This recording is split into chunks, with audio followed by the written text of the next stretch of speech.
Welcome to the Tradie Wife Life podcast, brought to you by Tradies in Business, where we talk to tradie wives about their goals, their challenges, their hopes and dreams, and how their trade business can help with that. Welcome back to another episode of Tradie Wife Life. I'm really excited today. We have another tradie wife, tradie mum. I didn't get right down to whether you're a tradie sister or a tradie daughter yet either, Maree, but welcome Maree Gregory from Aussie Man Hands. Tell us Thank about... you, Nicole. Thank you for having me. Oh, my absolute pleasure. I've already enjoyed our little preamble before we press record this one. This is going to be a great episode. Yes. Tell us about your connection to the trades. Well, I was a country girl at heart, Nicole, and then I moved into Queanbeyan, which is just a suburb, virtually a suburb, just outside Canberra, New South Wales. And that's where I met my hubby. I was working in the chemist shop and met my tradie husband. So we've been together 47 years now. Wow. And all my family they're hardworking farmers. Mm-hmm. So our son's a plumber, and this is how Aussie Man Hands actually came to be because of our plumber son, Jake. And my brother's a plumber. My nephews are all plumbers. So, yes, surrounded. If it's not farmers, it's plumbers that I'm surrounded by. So I think I know them pretty well. I think you do. And funny, we have the connection there. My background was also in pharmacy. I spent almost 15 years in pharmacy. It started in a small country town. Really? They're the best, aren't they? Country town. Nothing like it. Just ground you. They keep you grounded and really do. They just spiritually keep you grounded and going back, for more.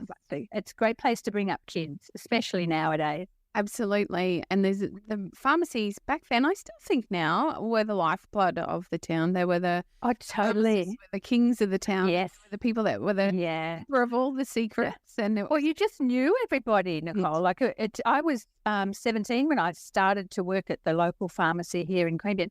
And you just knew everybody who came in, and you knew straight away, as soon as they came through the door, what they were after. Yes. So you just immediately went to the shelf and got it. But it was a wonderful time. So, but yes, I know tradies. Well, I think I know them. But yeah, I think it also pharmacy prepares you for the accidents that come with being for the mother of a tradie. Totally, yes. I mean, I wouldn't have it any other way, but no. They're just unique, hardworking. I think they're underrated sometimes. I think they get a little bit forgotten. And, like with all the health issues, mental health issues with tradies nowadays, it's an area that I feel is really picking up, and there's lots more mental health initiatives, etc. But I think we've still got a long way to go. But they're just wonderful people. They are good people. They're real salt of the earth, and nothing's too much trouble. I have totally. As you referenced earlier, a truckie, a farmer, or a tradie that I find a connection with and have the ability to talk to. They're just good people. They're just good eggs, and they will go out of their way. Like I speak on behalf of all tradies. Of course, there's some rough around the edges ones as well. But overall, I don't know a tradie who wouldn't put his hand up and say, yep, I'll go and fix that. I know what to do. I can fix it. Particularly, like there's lots of women now who the husbands are left as well. So women don't have that husband to sort of help them around the house as well. So I think there's kind of a big market for like hire a hubby businesses nowadays that, but I love them, just love them. Me too. Maree, as you mentioned hands, one thing that tradies don't do very well is ask for help. No, they don't. And I can recall, so coming into the episode today, I was thinking about my experiences with tradies and their hands. And I can recall a concreter coming into that small country pharmacy with the biggest, they were cracks. They're not cuts. Cracks in his hands. And he almost had tears in his eyes. Yeah. Because it was cold. They were concrete dust every day. And so dry. That's our dry. The concrete, particularly for concreters, you can always pick the concreter in a crowd by their hands. And, they just don't seek help. I don't know whether it's because they don't like to look as if they're sort of taking care of their appearance, their hands, etc. But I find it's actually changing, thankfully now, Nicole. I think it really the pendulum is starting to swing, because now if you look at all the metro guys, like all the professional guys, they're all looking after their skincare and beard balms, very big on beard balms and hair accessories as well. So it's a perfect time for tradies to start looking after themselves. And I found that to be the case through Aussie Man Hands. And this was never meant to be a business, but I kind of just stumbled into it by accident and realised quite quickly that I have certainly filled a real gap in the market. So yes, anything to do with helping our tradies, I'm totally on board. And we do make a donation every month as well. That's a huge part of my business, to make a donation to a men's mental health initiative. My brother, he suffers really badly with depression, but you'd never notice it. On the job, you'd never notice it. Oh. He's always suffered from depression, and his two sons as well. So I've got actually about 3 nephews who suffer depression. They're all tradies. So it's it's been a challenge for them, and an area that I think needs a bigger spotlight shone on it. But I think we're getting there. Yeah, but the conversations are starting. That's for sure. And yes, absolutely. I agree. I think there's a long way to go. Maree, tell us about Aussie Man Hands. How did it come about if it was never a business? It was never meant to be a business, Nicole. No, I've kind of just stumbled into this. It was actually about 4 or 5 years ago now, and I was happily just working quietly away at Qantas at Canberra Airport, just part-time, and I thought, I haven't spoken to Jake for a while, so I'll give him a ring. And he said, "Oh, Mum, I can't talk now. I'm in hospital." And I was like, what's happening to you? So for 10 days, apparently, he had been on a strong antibiotic, which wasn't working. And the doctor had used a texter to track the progress of cellulitis up his arm. Wow. So when I actually rang, so this was all unknown to me when I rang him and said he was in hospital. Of course, I went straight to the local hospital. And he was sitting up there, and the specialist just casually said, "Well, he'll have to have his arm amputated if it reaches the top of his arm." And I was like, "What are you talking about? Like, there's got to be, something that can be done." So that's why he was in hospital. He had to present to hospital for the next 5 days and have an IV drip, strongest antibiotic drip. And if that didn't work, well, amputation. So thankfully that didn't happen. And Jake was discharged with a strong warning to take better care of his hands, because it actually started with just a little nick, a little cut in his hand. He was a plumber. And of course, Jake took no notice, jumped straight in his truck and off he went. So took no notice at all. So his partner, Belinda, and I just bought every available product for him. And I'd soon discovered there wasn't a lot for men, but there's a couple of hand creams that we bought, and each and every one of them was just discarded by Jake. And it was just like, "Mum, that's just crap. I can't use it, Mum. It's too greasy, too heavy. They hate greasy hands." But at the same time, they don't like soft hands either. So it's this little, and it's a tradie thing. They don't like soft hands. So I just couldn't believe that there wasn't a product that sort of filled that gap for tradies. I mean, if you think of all the tradies out there, concreters, yes, and farmers, like there's a huge market for these men. So I worked with, I tried to find a Canberra compounding pharmacy, and I gave them a list of ingredients that are just natural ingredients that I wanted to use. Could not find a Canberra pharmacy that could come up with a product that was non-greasy and not heavy. So I found a Sydney pharmacist, and after about 4 or 5 attempts, Jake was like, "Yeah, that's great, Mum. Yeah, I'll use that." So it still wasn't meant to be a business. It was just meant to be, this chemist would send me, a couple of tubs every few months. But pretty soon, like Jake was saying, "Mum, get yourself, like a business," because all the tradies on site kept saying to him, "Jake, get your mum to send us some hand cream." So And that's literally where it started, Nicole. I thought, okay, well, there's obviously, like a market out there. The boys will buy this.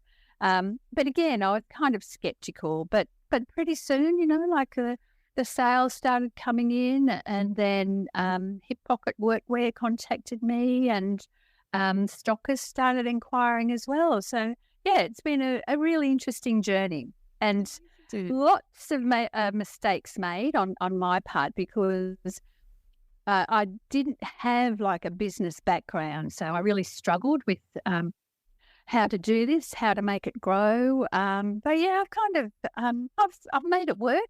But my pride and joy is just our hand cream. I've added products as well, like a charcoal face wash and body wash, and just the usual. And a gritty hand cleaner, that's really popular as well. So I've added products that the tradies like, but our number one product will always be our hand cream, because it's not heavy and it's not greasy. It just magically disappears right into the skin and hydrates and moisturizes without sort of leaving that real heavy feeling. So, and I've sold.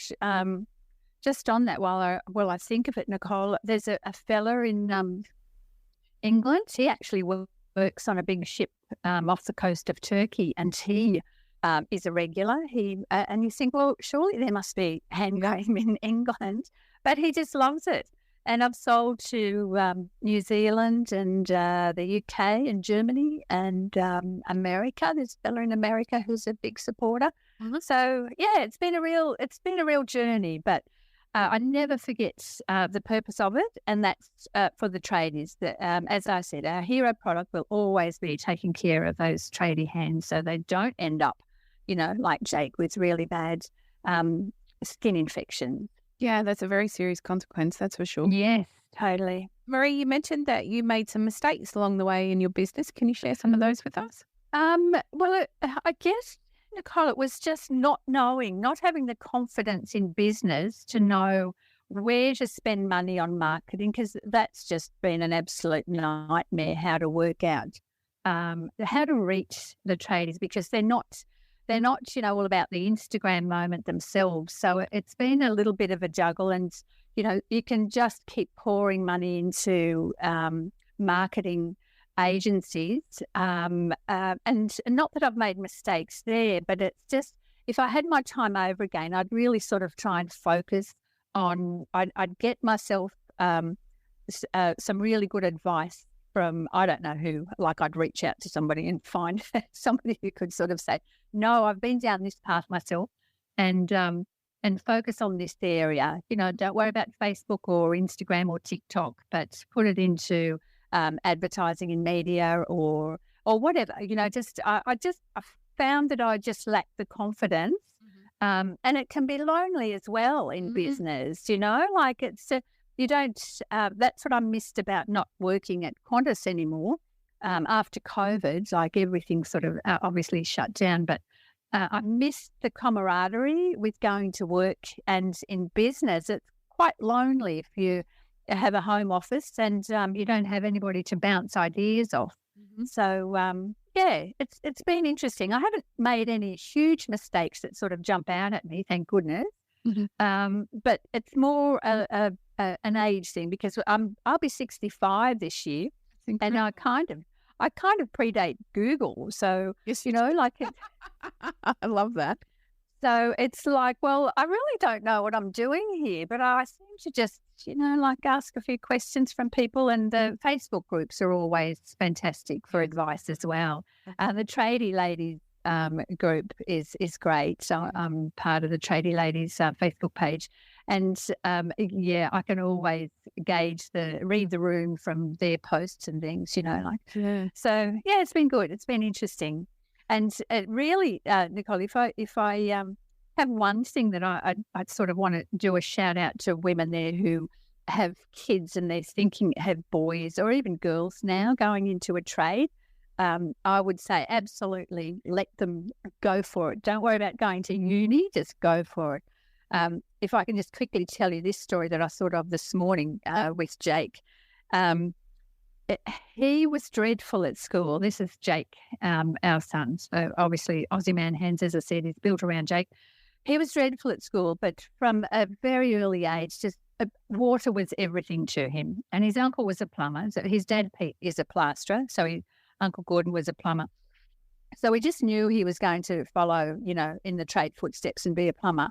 But he went through high school, hated it, hated every minute of it.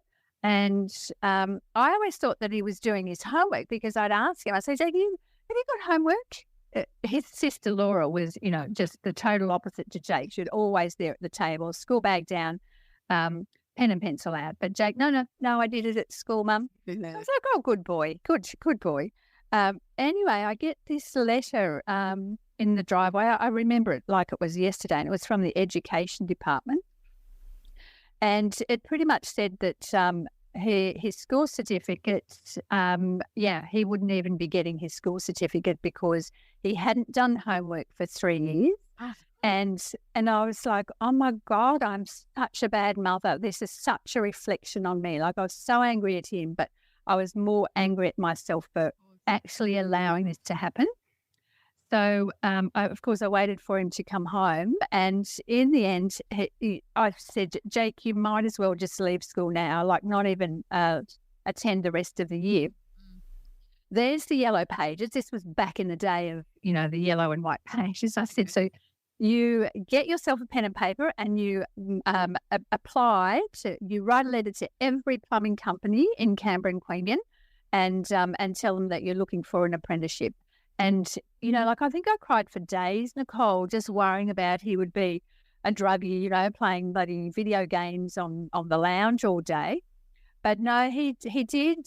He got himself out there, got himself an apprenticeship and hasn't looked back since. And now he does. He's completely changed tack. He was a plumber, but now he does like commercial plumbing and does, like pipe freezing for Parliament House. So I would say to all those women out there who've got boys that really, really struggle with school and they want to get into the trade and the parents want them to go in a different direction, no, let them follow their heart, because they'll never be out of work.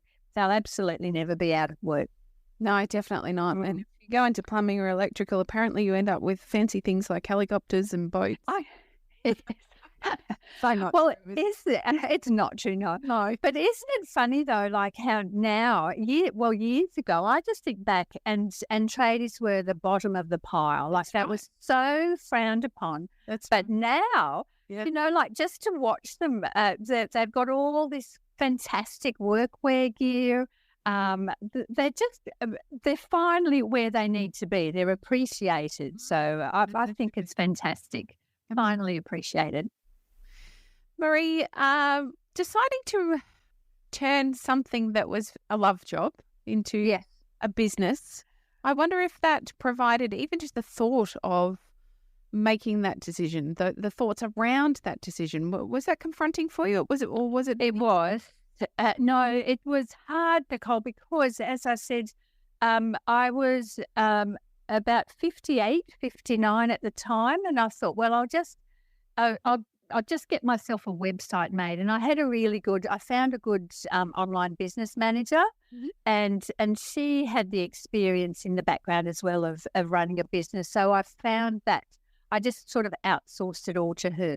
But my strength has always been like knowing the tradies and what will work and what won't work. So I've been, very lucky with my business managers that I've had help me with this direction and that direction, like running a business and all the bits and pieces, like the Xero setup and the Shopify. Because I'm not, technology is my downfall. I'd rather clean the shower than, look at the Shopify back end. So, things like that make me nervous, and I feel that sort of lets me down. But I kind of just always go back to what I'm good at, and that is knowing the tradies and what will work, what sort of advertising, how you sort of target them. I've had a few digital marketers that want to go down like a different path. And I'm like, no, sorry, but that just won't work with the tradies. Yep. So it's like a big trial and error. I've made some errors with the people that I've sort of had around me, but they haven't actually, I don't mean error. It's been a learning curve for me because it kind of reiterates to me that, no, I know the direction of my business and what works and what doesn't. And it's quite simple, really, because tradies are just no fuss. Like just if you try to sort of sell them something that's really over the top and fancy, no, forget it. It's just not. They'll just walk away. So I think I found the happy place for them with what works. And as I said, it's not. It's not. It wasn't meant to be a business. And my husband, Pete, turned 70 a few weeks ago, and of course he sort of wants to slow down and retire. But his phone rings all the time of people wanting plastering or building work done. Like he's saying, well, when are we going to just do this grey nomad thing around Australia? I said, I don't know. Like, I'm sorry, but I'm just really busy. I've got a Zoom call now, so you just. You just need to go and find yourself something to do. And I'm terrified of the day, Nicole, that he will retire. Yeah. I don't think there's any such thing as a tradie that actually retires. So, I think this will be a bit of a challenge for me. So maybe I just need to get myself a warehouse that's somewhere you can hide. That's right. Yes, just sit there in the quiet and do my own thing. Hi, Maree, what does your family think of your success? Oh, they're really, they're actually more excited than what I am, Nicole. Like, I guess I'm kind of one of these people that I don't sort of like a lot of the spotlight on me. That's not my comfort zone. But at the same time, like, I do recognise once, like, as I said, if I'm sending a parcel over to England to, a ship's engineer, I'm like, oh, wow, this is really great, and he sends me a lovely email to say it's the best hand cream that he's ever found.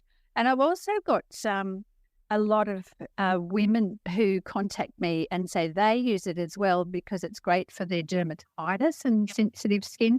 But obviously, like I said, that's fantastic. I'm so appreciative of your feedback. But, I don't make any fancy claims. I'm well aware of how far I can go with that. I'm happy to sort of put the word out there that the women use it as well and nurses. So it's just a great product. But I think, Nicole, I've been very lucky in finding the right pharmacist who has. It's actually been him, that's made this great little product. I've given him the list of ingredients, but he's been the smart one to just tweak that formulation so it is just a great product that sinks in, and it really works. Like, I wouldn't be.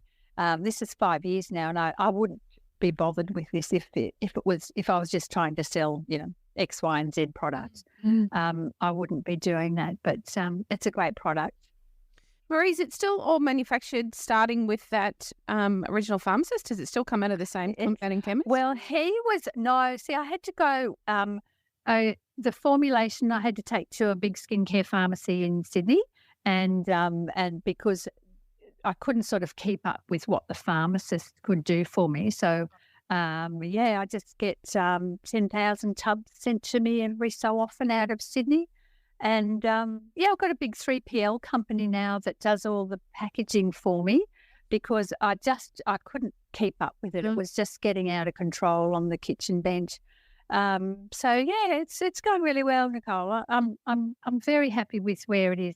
But the thing I'm most proud of is it just works for the boys, like the feedback from the boys has been fantastic, and that's all that matters to me. And farmers, as I said, they're the lifeblood of the nation as well. So that makes me happy. Yeah, I agree. So where to from here, Maree? What would you like to see Aussie Man Hands do from here? Well, I think the next step now, because I've got it to the point where it's a great product. So the next step, I'm hoping by the end of the year, I'll get like hardware stores, like the hardware stores and the tool stores, because they're the spiritual home of the tradies.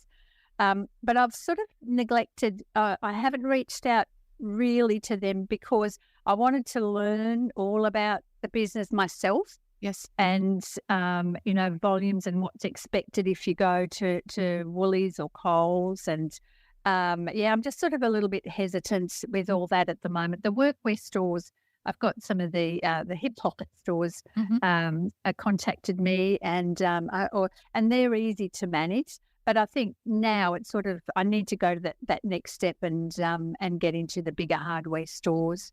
But with that comes its own challenges as well, Nicole. So, and I don't know, I think what's holding me back is I don't really know whether I can do it on my own, I need somebody to sort of come on board with me. So I've been giving that a lot of thought as well, to find somebody who complements me as well in that journey. So yeah, I'll just take my time and work my way through it. But ideally, yes, in another 12 months, because I'm 65 this year, so I don't want to be doing this for another 5 years. I mean, I'll be 70. Yeah. Pete will be 75 and we'll have our license taken off us by then, probably. So no, he'll be no man. No, I'll be in my warehouse alone. My little escapism. That wouldn't be. No. So that's my end game, to really, really scale it and build it. And I know I can do it. It's just that there's still areas that I think, maybe I'm, I'm just a little bit tentative of making that big jump into some bigger hardware stores. But ultimately, yes, that's where it needs to be, front and centre, where the boys are. I have absolute faith that you will be able to continue. Well, thank you, Nicole. Thank you. Really interesting learning about your journey and where this started from. Your son's a very lucky man. I think my children will be very envious when they're listening to this one today. Well, he's actually quite proud. He, and out of adversity, it could have just ended up so badly, but again, it's that thing with, had I not made the phone call to him, I would never have probably known, because being a tradie, he doesn't sort of ring up and say, oh, hey, Mel, I've been so sick for the last, 2 weeks. No, he would have just totally forgotten about it and moved on, and I wouldn't have even known probably. So, but so it's been great. There's been the down times as well, Nicole, but overall, yeah, it's totally wonderful. And as long as I'm still able to get our products out there to the tradies, that's all that matters to me. Love it. Maree, if our listeners would like to come along and purchase some of your wonderful product, how do they find you? It's on the website, aussiemanhands.com, or reach out to me, make a phone call, send me an email at hello@aussiemanhands.com. Happy to take their calls and answer any questions. You're wonderful, Maree. Thank you so much for your time. Oh, thank you for having me, Nicole. Yeah, me too. It's been wonderful to have a chat. So thank you for reaching out. Pleasure. Thank you. Yeah, we'll talk again.